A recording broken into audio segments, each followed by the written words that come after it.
Après un moment d'hésitation, le gouvernement Carney semble prêt à honorer son entente avec le Bloc québécois pour supprimer un passage controversé du Code criminel qui protège certains propos religieux. Cette mesure fait partie d'un amendement qui sera soumis ce soir pour un vote devant le Comité parlementaire de la justice. Le ministre de la Justice, Sean Fraser, a affirmé aujourd'hui être toujours prêt à travailler avec les partis d'opposition. On peut l'écouter. We are continually looking for pathways for all of our bills, including the Combating Hate Act, to actually make it through the parliamentary process, and we'll entertain different proposals from different parties, including the religious exemption, depending on how proceedings play out in committee. Pour en discuter et pour revenir sur la session parlementaire qui s'apprête à prendre une pause hivernale de 6 semaines, je reçois le chef du Bloc québécois, Yves-François Blanchet. Monsieur Blanchet, bonsoir. Merci beaucoup d'être avec nous. C'est un plaisir d'y être. Alors, commençons par ce cafouillage autour de l'entente entre votre parti et le gouvernement pour retirer l'exception religieuse du Code criminel. Cette entente avait été remise en question. Maintenant, il semble que le gouvernement va l'honorer. Qu'est-ce qu'on doit comprendre de ce va-et-vient? La relation entre le premier ministre et son conseil des ministres et à d'autres sujets, son caucus, n'est pas toujours évidente.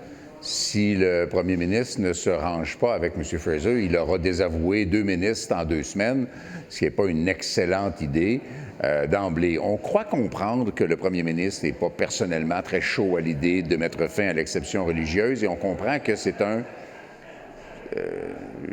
je le dis sans que ce soit très péjoratif, mais ça l'est un peu, c'est un bassin électoral pour le Parti libéral qui a peut-être dit « Wow, un instant, on ne veut pas sacrifier ça. » En même temps, est-ce que le gouvernement doit favoriser les minorités religieuses ou la majorité québécoise et même la majorité canadienne? Parce que plus de 60 des Canadiens en sondage disaient être d'accord avec la fin de l'exception religieuse telle que le proposait le Bloc dans un projet de loi que j'avais déposé dans la dernière législature. Donc, on comprend qu'ils ont fini par s'entendre, mais que la cohésion interne chez les libéraux semble être un peu laborieuse. Vous suggérez que les libéraux craignent le contre-coup public, mais cette opinion ne penche-t-elle pas plutôt, selon vous, du côté des conservateurs, non? Je pense que ça penche des deux bords, mais ce n'est pas les mêmes clientèles. Les conservateurs ont dans leur rang un certain nombre de députés qui portent la voix d'une droite religieuse rigoureuse qui interprète la Bible au pied de la lettre et qui utilise la Bible pour condamner les minorités sexuelles, par exemple. Cette résistance-là, elle est importante. En revanche, j'imagine que les conservateurs du Québec sont au diapason de l'opinion publique québécoise, donc sont très mal à l'aise là-dedans. Il doit y avoir beaucoup de téléphones d'un ensemble de lobbies qui se font présentement. Je pense que le gouvernement et le ministre Fraser font la chose juste. Et entendons-nous bien, il y a 7 amendements-là dans la loi et les éléments de mise en forme pour que ce soit cohérent, que ce ne soit pas extrémiste, que ce ne soit pas une restriction de la liberté d'expression. Mais la liberté d'expression, ça fait longtemps, ne permet pas au niveau du Code criminel la propagande haineuse ou l'invitation ouverte à la violence. Et là, bien, en principe, on s'en va vers une situation où l'exemption de cette application-là du Code criminel au bénéfice de ceux qui évoquent la religion, ça disparaîtrait. Et ça n'a pas à exister de toute façon. J'aimerais nous ramener, si vous me permettez, au lendemain de l'élection. Vous aviez affirmé que la dernière chose que souhaitent les Québécois, c'est l'instabilité à Ottawa. 8 mois plus tard, le gouvernement minoritaire de Mark Carney tient bon, mais une nouvelle élection pourrait survenir très bientôt, possiblement dès ce printemps. Est-ce que vous êtes prêt à faire tomber le gouvernement et à renvoyer les Canadiens aux urnes? Je vous dirais ce que j'ai dit durant le dernier psychodrame budgétaire. Le gouvernement est responsable de trouver quelqu'un avec qui travailler. Si le gouvernement avait travaillé comme du monde, il aurait trouvé un partenaire, il aurait dû négocier. Il est minoritaire, ça le dérange peut-être, le Chief Executive Officer de Canada Inc., là, mais il est minoritaire. Il aurait trouvé un partenaire avec lequel il aurait fait le processus jusqu'à la fin de l'adoption de la loi de mise en œuvre du budget. En lieu et place, le gouvernement a laissé la responsabilité aux conservateurs et au NPD de jouer à cachette, de faire des abstentions, de mettre du monde dans un rideau. Et il ne s'est pas fait de partenaire pour l'ensemble du processus. Et il va découvrir, au début 2026, que chaque étape en comité et que l'adoption finale pourrait être un défi comparable à ce qu'ils ont vécu sur le discours du budget même. Ils ont mal travaillé. L'enjeu, c'est est-ce que ce qui se passe au niveau du gouvernement est à la hauteur des attentes des Québécois et à la hauteur des engagements du premier ministre? Et là, je vais vous citer 3 choses. Le premier ministre nous a dit, et c'était même pas nuancé, parce que je suis Mark Carney et un expert beaucoup plus intelligent et compétent que vous tous, je vais rapidement régler la crise tarifaire. Ça a empiré, il y a plus de tarifs applicables à davantage de produits. Je vais régler la crise commerciale. Lui et la Maison-Blanche ne se parlent à peu près jamais. C'est à la limite conflictuel, sauf qu'on est bon walké, semble-t-il, selon Donald Trump. Et la crise climatique à laquelle il disait devoir s'attaquer, parce que lui, il était capable de concilier finances et climat.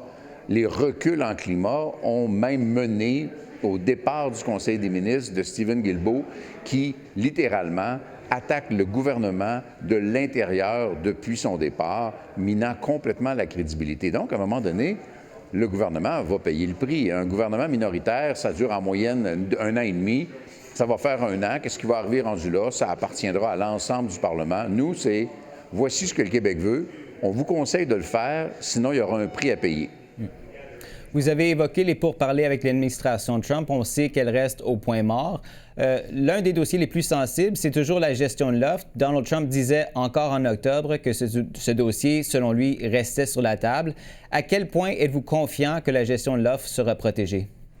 Il y a plusieurs éléments. Là, nous, on avait demandé que 8 sujets en particulier qui définissent une économie québécoise qui est différente de l'économie des autres régions canadiennes. Et il n'existe rien de tel qu'une seule économie canadienne pour les règlements, pour la fiscalité, pour les bases de l'économie, pour les marchés d'exportation. Il n'existe rien qui ressemble à une seule économie canadienne, sauf d'un point de vue libéral, torontois ou Mark Carney, où il y a un axe entre les banques de l'Ontario, l'automobile de l'Ontario et le pétrole de l'Ouest, mais le Québec n'est pas là-dedans. On avait demandé pour l'aluminium et les considérations, le secteur de l'aluminium a réglé ses propres problèmes sans l'aide du gouvernement fédéral. On a demandé la forêt. Il n'y a absolument rien qui se fait au niveau de la forêt, malgré une proposition du milieu à coût nul. On a évidemment insisté sur la culture. C'est à la limite catastrophique ce qui se passe en culture présentement, que ce soit l'abolition de la taxe de 3 % ou aucun financement pour les médias privés et qui ont comme concurrents maintenant des entreprises parmi les plus puissantes au monde, plus riches que la plupart des pays du monde, qui ne paient pas un sou d'impôt au Canada, alors que les entreprises canadiennes, elles paient des impôts. Culture, donc, ça va mal également. Il n'y a rien qui a été fait. Gestion de l'offre, on a gagné. La loi, elle est votée. Le prix politique pour reculer sur la loi serait immense. Le président américain, dont on a démontré récemment que les États-Unis, même Washington, financent aussi leur agriculture et soutiennent leur agriculture, peut vouloir amener ça sur la table. Mais pour l'instant, il n'y a même pas de négociation, il n'y a pas de conversation, il n'y a absolument rien qui se passe parce que l'approche du premier ministre canadien a été une approche de provocation, que ce soit le « Who cares » ou le vidéo de Doug Ford, une approche de provocation qui a coupé les ponts avec Washington, tant et si bien qu'il joue encore le jeu de la peur, puis là, il faudra absolument avoir une économie qui ne dépend plus des Américains. Mais les actionnaires majoritaires des pétrolières de l'Ouest, la majorité des actions des pétrolières de l'Ouest, c'est des Américains. Le seul oléoduc qui a des bonnes chances d'être construit à relativement court terme, c'est Keystone XL qui va aux États-Unis. On ne devient pas moins dépendant des Américains, on ne progresse pas en commerce, on ne progresse pas en climat. Évidemment, les gens vont devoir porter leur jugement parce qu'au moment de la campagne électorale, moi, ce que j'ai dit, c'est qu'il n'y aura pas d'entente de libre-échange telle qu'on l'a connue. Ce sera moins libre. Il y aura certainement une base de tarifs qui sera durable. Il faut le négocier parce que les tarifs actuels, c'est des outils d'intimidation de la Maison-Blanche. Et pourtant, Mark Carney n'a rien fait de ce qu'il avait dit et il a fait des choses qu'il n'avait pas dites, notamment son obsession pétrolière. Yves-François Blanchet, chef du Bloc québécois, merci encore une fois d'avoir été avec nous ce soir. Ça a été un plaisir.